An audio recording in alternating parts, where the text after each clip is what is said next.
Hello everyone, मैं दीक्षा। स्वागत है आपका आपके अपने यूट्यूब चैनल में। आज की इस वीडियो में जानेंगे प्रधानमंत्री के बारे में, जो कि प्राइम मिनिस्टर कहलाते हैं। इनके बारे में जानेंगे कि प्रधानमंत्री की नियुक्ति किस तरीके से होती है, भारतीय संविधान में इनका किस अनुच्छेद के अंतर्गत प्रावधान दिया गया है, इसके अंतर्गत कौन कौन सी इनकी शपथ होती हैं, यह पद मतलब कि जो गोपनीयता और पद और गोपनीयता दोनों की शपथ दिलाई जाती है तो वो कौन कौन सी शपथ होती है, वेतन एवं भत्ते कौन किस तरीके से दिए जाते हैं, इनके कार्य एवं शक्तियाँ क्या होती हैं। इनके साथ साथ ये भी जानेंगे कि इनके राष्ट्रपति के साथ संबंध में कौन कौन से अनुच्छेद के साथ इनके कौन कौन से संबंध होते हैं इनके बारे में। और साथ में ये भी जानेंगे कि इनके ऐसे कौन से मुख्यमंत्री जी रहे हैं जो प्रधानमंत्री के पद को सुशोभित किए। साथ ही साथ इसमें ये भी जानते हैं कि प्रधानमंत्री के तौर पर कार्यकाल मतलब कि प्रधानमंत्री पद पर रहते हुए जो भी व्यक्ति प्रधानमंत्री नियुक्त किए जाते हैं तो वह कौन कौन सा मंत्रालय अपने अंडर रख सकते हैं, यानी कि कौन कौन से मंत्रालय के प्रमुख रहते हैं।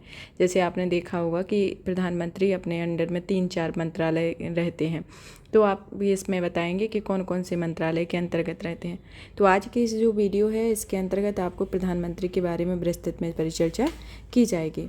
चलिए तो शुरू करते हैं। सबसे पहले तो आता है इसके एक बेसिक जानकारी के तौर पर जाना जाए तो जो प्रधानमंत्री होते हैं वह संविधान द्वारा प्रदत्त सरकार की संसदीय व्यवस्था में राष्ट्रपति के केवल नाम मात्र का कार्यकारी प्रमुख होता है। मतलब कि जो राष्ट्रपति होते हैं वह तो एक नाम मात्र के कार्यकारी प्रमुख होते हैं, लेकिन वास्तविक प्रमुख कौन होते हैं? प्रधानमंत्री होते हैं।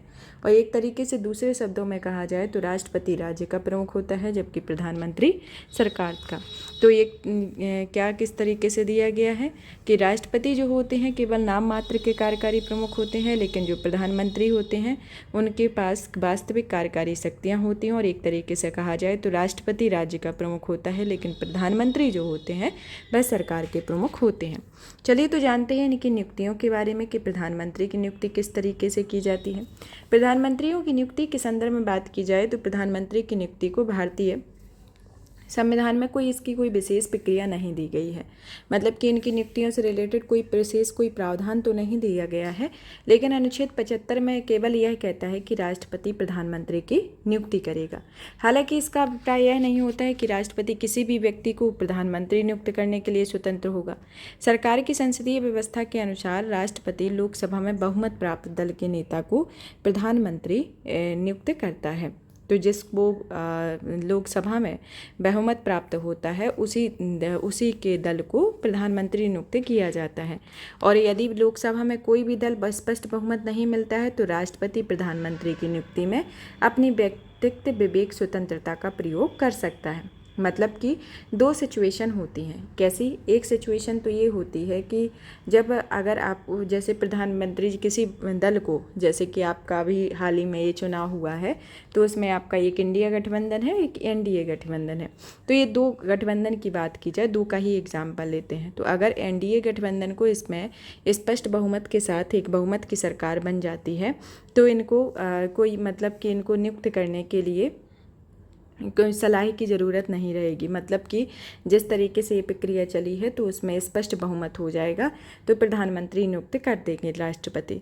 लेकिन अगर स्पष्ट बहुमत नहीं है, मतलब कि गठबंधन सरकार एक तरीके से होती है कि सभी गुटों को, मतलब कि जो अलग अलग पार्टी होती है, अलग अलग दल के नेता होते हैं, उनको मिलाकर जो सरकार बनी होती है, अगर उसमें इस तरीके की सरकार बनती है तो उसमें कोई स्पष्ट बहुमत नहीं दिखाई देता है, तो उस स्थिति में जो राष्ट्रपति होते हैं वह प्रधानमंत्री की नियुक्ति में अपने स्वविवेक का प्रयोग करते हैं। मतलब कि अपनी भी जो विवेकाधीन शक्तियां जो राष्ट्रपति के पास दी गई होती हैं उन शक्तियों का प्रयोग करते हैं। इस स्थिति में एक तरीके से देखा जाए तो राष्ट्रपति जो होता है वह सामान्यतः सबसे बड़े दल यानी कि गठबंधन के नेता को प्रधानमंत्री नियुक्त करता है। मतलब कि एक सिचुएशन ये होता है कि जैसे आपका सबसे बड़ा दल है तो उसके जो गठबंधन के नेता जो रहे उन्हीं को प्रधानमंत्री नियुक्त कर देगा, लेकिन उसको जो भी बनाए जाएंगे उनको 1 माह के भीतर सदन में विश्वास मत हासिल करना होता है। और राष्ट्रपति द्वारा इस विवेक का प्रयोग का सर्वप्रथम जो प्रयोग था वह 1979 में किया गया था, जब तत्कालीन राष्ट्रपति नीलम संजीव रेड्डी ने मोरारजी देसाई वाली जनता पार्टी की सरकार के पतन के बाद जब चरण सिंह गठबंधन के नेता नियुक्त हुए थे, तब उस टाइम पर पहली बार इसका प्रयोग किया गया था।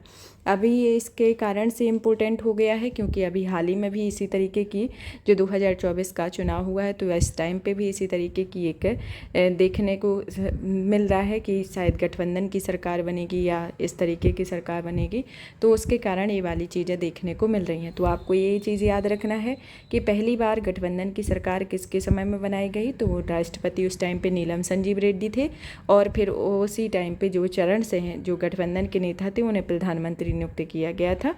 उस टाइम पर पहली बार गठबंधन सरकार का प्रयोग किया गया था।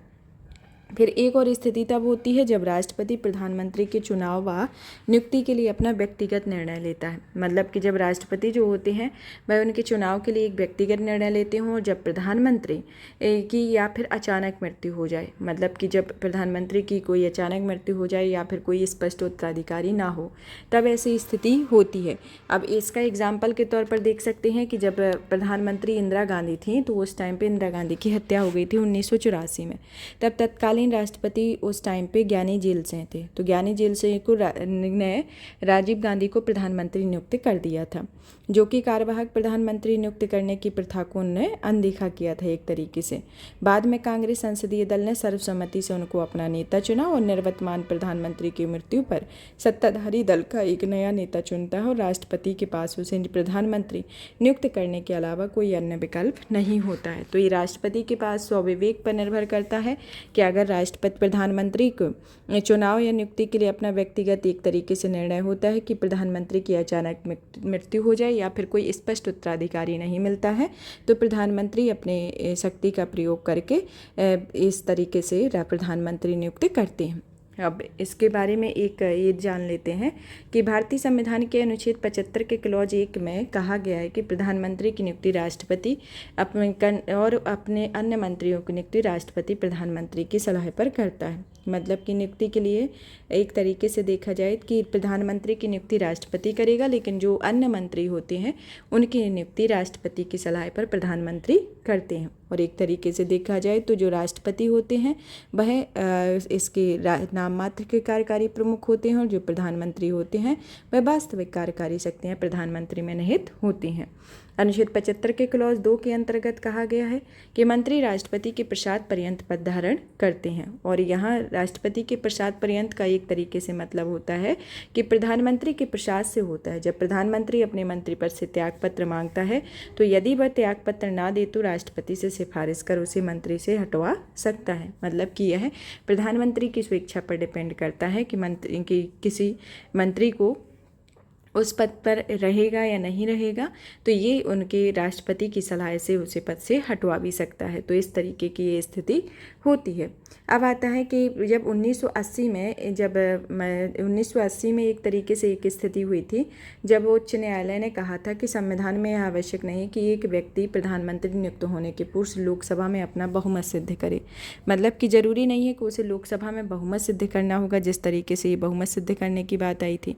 तो उस टाइम पे राष्ट्रपति को पहले प्रधानमंत्री की नियुक्ति करनी चाहिए, उसके बाद यथोचित समय सीमा के भीतर उसे अपना स्पष्ट बहुमत करने के लिए कहना चाहिए। मतलब कि ज़रूरी नहीं है कि वो अब जैसे अभी प्रधानमंत्री नियुक्त नहीं किए गए तो उसके पहले उसका स्पष्ट बहुमत नियुक्त करने की बात हो, तो ये ज़रूरी नहीं है। जब प्रधानमंत्री नियुक्त कर दिए जाएँ तो उसके बाद वह बहुमत सिद्ध करे, मतलब कि सिद्ध कहना चाहिए।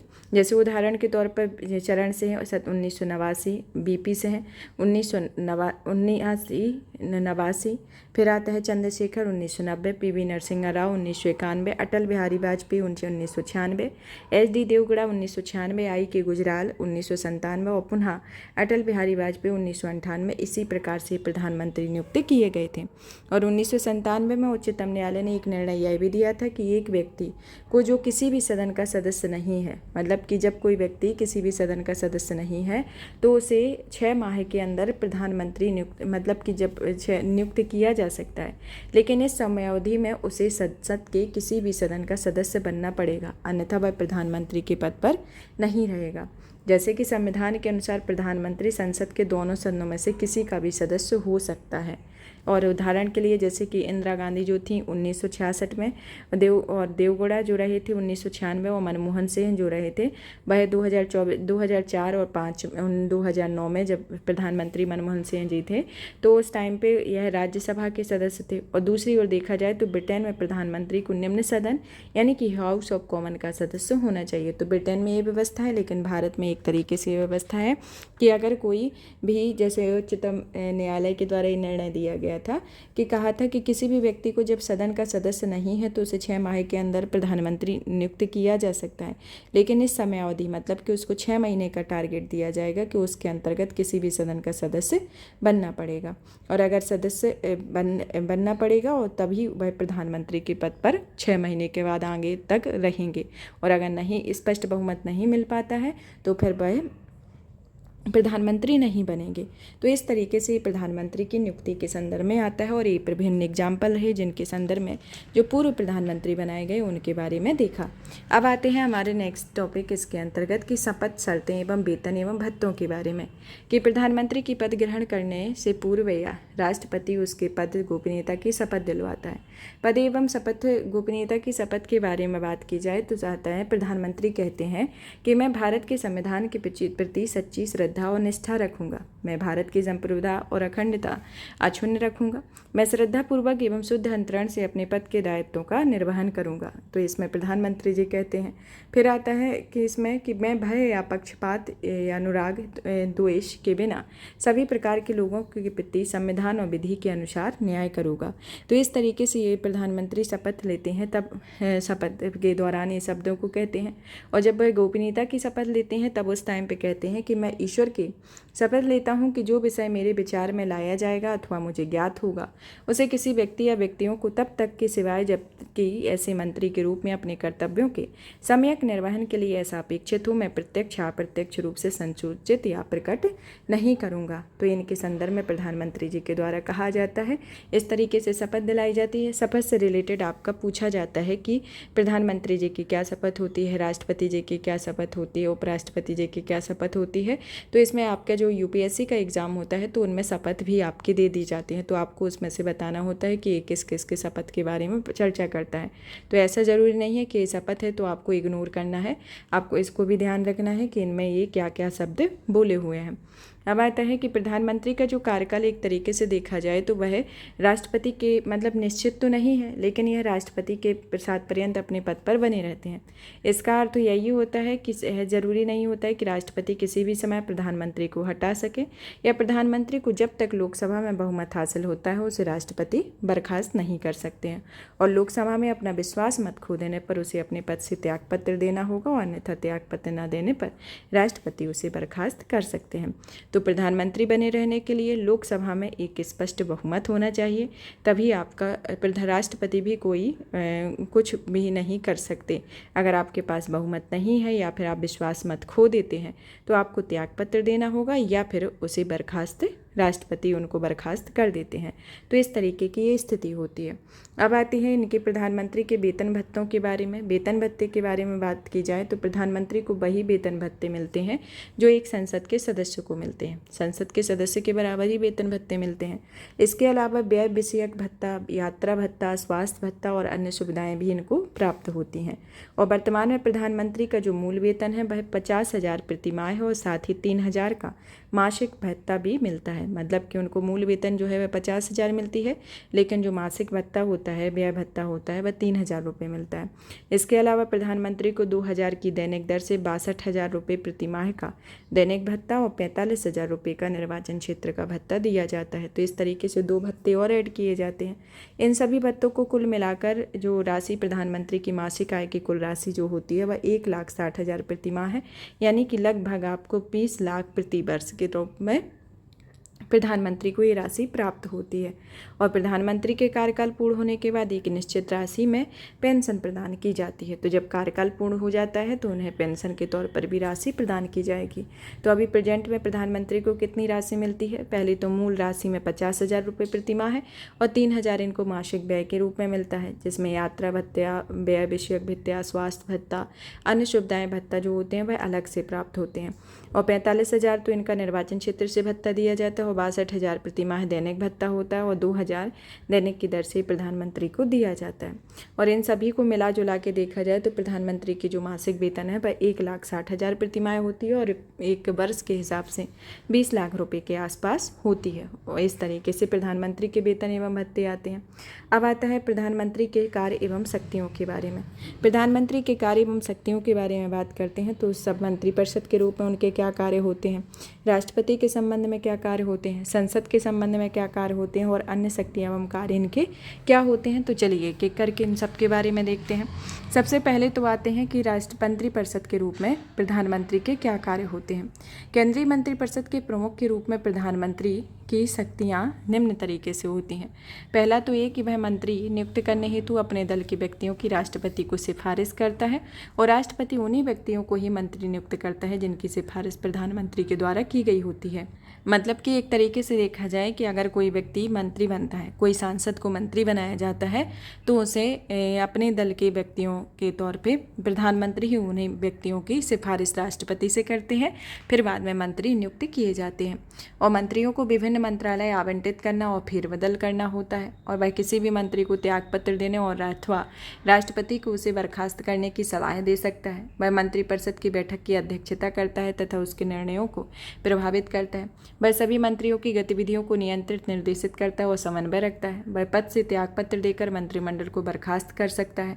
और प्रधानमंत्री मंत्रिपरिषद का एक तरीके से प्रमुख होता है, अतः जब प्रधानमंत्री त्यागपत्र देता है या उसकी मृत्यु हो जाती है या अन्य कोई भी कार्य नहीं कर सकते हैं तो प्रधानमंत्री की मृत्यु या त्यागपत्र से संबंधित या स्वयं ही विघटित हो जाएगी। मतलब कि अगर प्रधानमंत्री की मतलब कि त्यागपत्र दे देते हैं या मृत्यु हो जाते हैं या अन्य कोई कारण से सरकार गिर जाती है तो फिर उस टाइम पे आपकी जो लोकसभा होगी वो विघटित हो जाएगी। और एक तरीके से देखा जाए तो इसमें दूसरी ओर किसी अन्य मंत्री की मृत्यु या त्यागपत्र पर कोई रिक्तता बनी रहती है, लेकिन भरने के लिए प्रधानमंत्री स्वतंत्र होता है। तो अगर कोई मंत्री के कारण ये पद रिक्त होता है तो उसको तो भर लिया जाता है, लेकिन प्रधानमंत्री के साथ ऐसी कोई सिचुएशन आती है तो उस टाइम पे लोकसभा विघटित हो जाएगी। तो इस तरीके की सिचुएशन होती है। अब आता है राष्ट्रपति के रूप संबंध में।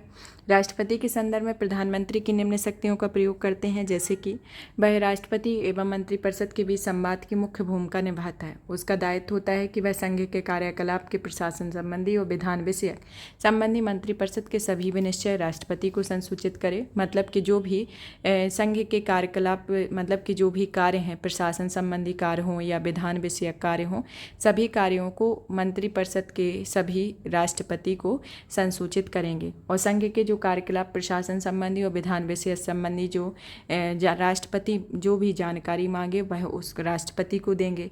और किसी भी विषय को जिस पर किसी मंत्री ने विनिश्चय कर दिया है तो उसमें मंत्रिपरिषद ने विचार नहीं किया है तो राष्ट्रपति द्वारा अपेक्षा किए जाने पर मंत्रिपरिषद के समक्ष विचार के लिए रखे जाएंगे। एक तरीके से ऐसा भी है।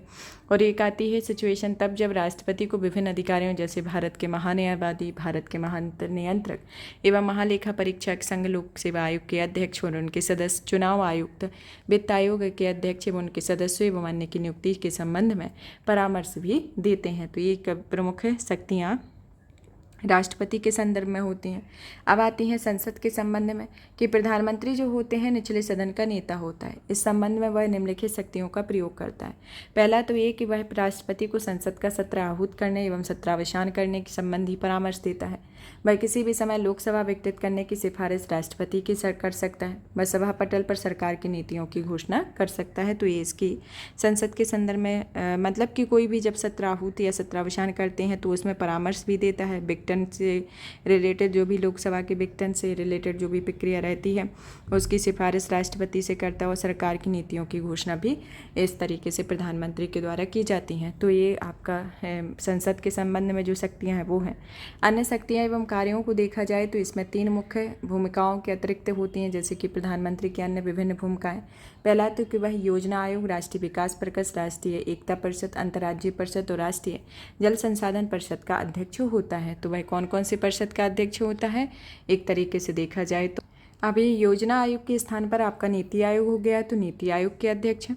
राष्ट्रीय विकास परिषद आपका अभी है नहीं, तो उसके भी अगर पहले जब गठित था तो उसके भी अध्यक्ष रहते थे। राष्ट्रीय एकता परिषद के भी अध्यक्ष, अंतर्राज्यीय परिषद, राष्ट्रीय जल संसाधन के परिषद के अध्यक्ष रहते हैं, नीति आयोग के अध्यक्ष हैं।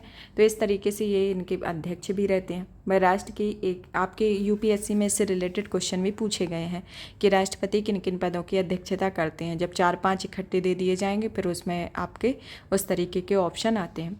वह राष्ट्र की विदेश नीति को मूर्त रूप देने में महत्वपूर्ण भूमिका निभाता है। वह केंद्र सरकार का मुख्य प्रवक्ता होता है। वह आपातकाल के दौरान जो राजनीतिक स्तर पर आपदा प्रबंधन का भी प्रमुख होता है। वह देश का नेता होने के नाते वह विभिन्न राज्यों के विभिन्न वर्गों से लोगों से मिलता है और उनकी समस्याओं के संबंध में ज्ञापन प्राप्त करते हैं। वह सत्ताधारी दल का नेता होता है। वह सेनाओं का राजनीतिक प्रमुख होता है। तो इस तरीके से ये प्रधानमंत्री की शक्तियाँ होती हैं। प्रधानमंत्रियों की शक्तियों के संदर्भ में राजनीतिक प्रशासनिक व्यवस्था के लिए एक अति महत्वपूर्ण भूमिका निभाती है, जिसके दौरान डॉक्टर बी.आर. अम्बेडकर जी के द्वारा कहा गया था कि हमारे संविधान के अंतर्गत किसी कार्यकारी कि यदि अमेरिका के राष्ट्रपति से तुलना की जाए तो वह प्रधानमंत्री है, ना कि राष्ट्रपति। तो हमारे जो जिस तरीके से हमारे देश में प्रधानमंत्री की भूमिका होती है उस तरीके से अमेरिका में राष्ट्रपति की भूमिका होती है। तो इस संदर्भ में ये डॉक्टर बी.आर. अम्बेडकर जी के द्वारा कहा गया था कि हमारे संविधान के अंतर्गत किसी कार्यकारी की यदि अमेरिका से राष्ट्रपति से तुलना की जाए तो वह प्रधानमंत्री है, ना कि राष्ट्रपति। तो इनके संदर्भ में ये वक्तव्य प्रमुख कहा गया था। अब आता है कि राष्ट्रपति के साथ संबंधों के संदर्भ में कुछ अनुच्छेद हैं, जैसे अनुच्छेद 74, अनुच्छेद 75 और अनुच्छेद 78। चलिए तो इनके बारे में जान लेते हैं कि अनुच्छेद 74 क्या कहता है। अनुच्छेद 74 जो है एक तरीके से कहता है कि राष्ट्रपति को सहायता एवं सलाह देने के लिए एक मंत्रिपरिषद होगी जिसका प्रमुख प्रधानमंत्री होगा और राष्ट्रपति इसकी सलाह के अनुसार कार्य करेगा और राष्ट्रपति मंत्रिमंडल से उसकी सलाह का पुनर्विचार करने के लिए कह सकता है और राष्ट्रपति इस पुनर्विचार के बाद की गई सलाह के अनुसार कार्य करेंगे। अनुच्छेद 75 क्या कहता है? अनुच्छेद 75 कहता है कि प्रधानमंत्री की नियुक्ति राष्ट्रपति करेगा और प्रधानमंत्री की सलाह पर अन्य मंत्रियों की नियुक्ति होगी। और दूसरा आता है कि मंत्री राष्ट्रपति के पश्चात पर्यंत पद पर बने रहेंगे और मंत्रिपरिषद लोकसभा के प्रति सामूहिक रूप से उत्तरदायी होते हैं। तो इस तरीके से आता है। अनुच्छेद 78 क्या कहता है? अनुच्छेद 78 के अंतर्गत कहा गया है कि प्रधानमंत्री के कर्तव्य होते हैं कि संघ के कार्यकलाप प्रशासन संबंधी विधान विशेष प्रस्तावनाओं संबंधी मंत्रिपरिषद के सभी विनिश्चय राष्ट्रपति को सूचित करे। मतलब कि जो भी आपके प्रशासनिक और विधायी संबंधी कार्य हैं उनको प्रधानमंत्री मतलब कि मंत्रिपरिषद के सभी कार्यों को राष्ट्रपति को सूचित करेगा। साथ ही साथ संघ के कार्यकलाप प्रशासन संबंधी और विधान संबंधी जितनी भी जानकारी होगी वह राष्ट्रपति जब मांगेगा तो उसको देंगे और किसी भी विषय पर जिस पर किसी मंत्री ने विनिश्चय कर दिया है तो उसमें मंत्रिपरिषद ने विचार नहीं किया है तो इसमें राष्ट्रपति द्वारा अपेक्षा किए जाने पर मंत्रिपरिषद के समक्ष से रखे जाएंगे। तो इस तरीके से स्थिति होती है। चलिए अब जाते जाते एक और पॉइंट देख लेते हैं कि वे मुख्यमंत्री जो प्रधानमंत्री बने, जैसे कि 5 लोग रहे हैं जिसमें Morarji Desai, Charan Singh, VP Singh, PV Narasimha Rao, HD. Deve Gowda और अभी आपके नरेंद्र मोदी जी जो हैं वो भी मुख्यमंत्री गुजरात राज्य के मुख्यमंत्री रहे थे, फिर वो प्रधानमंत्री बने हैं। मोरारजी देसाई तत्कालीन बॉम्बे राज्य के 1952 से 56 अवधि तक मुख्यमंत्री रहे। मार्च 1977 में देश के पहले कांग्रेसी प्रधानमंत्री बने। चरण सिंह आप विभाजित भारत के 1967-68 में और पुनः 1970 में मुख्यमंत्री बने। मोरारजी देसाई बाद में प्रधानमंत्री बने। तो इस तरीके से ये प्रधानमंत्री बने और अभी वर्तमान में जो नरेंद्र मोदी बने हुए हैं वह बने हुए थे अभी तक, और अभी फिर से गठन होगा तब पता चलेगा कि कौन मुख्यमंत्री प्रधानमंत्री बनेंगे। तो ये आपके कहाँ से आते हैं? ये गुजरात से पहले प्रधानमंत्री वहाँ के मुख्यमंत्री रहे, फिर यहाँ पर प्रधानमंत्री बनाए गए। तो लेटेस्ट में ये है, पहले मतलब कि अभी लेटेस्ट में है। और पहले वाले कौन है? पहले आते हैं आपके मोरारजी देसाई जो कि बॉम्बे प्रांत से मुख्यमंत्री रहे थे 1952-56 में, फिर 1977 में देश के पहले गैर कांग्रेसी प्रधानमंत्री बने थे। तो इस तरीके से ये पहले वाले वाले हैं और अभी प्रेजेंट वाले नरेंद्र मोदी रहे हैं। अब आता है प्रधानमंत्री किन मंत्रालयों को अपने पास का प्रभार रखते हैं, जैसे कि कार्मिक, लोक शिकायत और पेंशन मंत्रालय का, परमाणु से ऊर्जा विभाग का मंत्रालय रखते हैं, अंतरिक्ष विभाग का भी, सभी महत्वपूर्ण नीतिगत मुद्दों का भी, और अन्य सभी विभाग जो किसी मंत्री को आवंटित नहीं किए गए हैं उन सभी को विभाग प्रधानमंत्री अपने का प्रभार में रखते हैं। तो इस तरीके से ये प्रधानमंत्री जी के बारे में रहा कि प्रधानमंत्री की किस तरीके की प्रक्रिया होती है, किस तरीके से इनका कार्य शक्ति, नियुक्तियाँ, वेतन, भत्ते, इन सब के बारे में पढ़ा। और भी इसी तरीके के सेशन को देखने के लिए वीडियो को लाइक करें, चैनल को सब्सक्राइब करें और इस सेशन को ज़्यादा से ज़्यादा शेयर करें ताकि इस तरीके की ये इन्फॉर्मेटिव वीडियो ज़्यादा से ज़्यादा अभ्यर्थियों तक पहुँचे। धन्यवाद।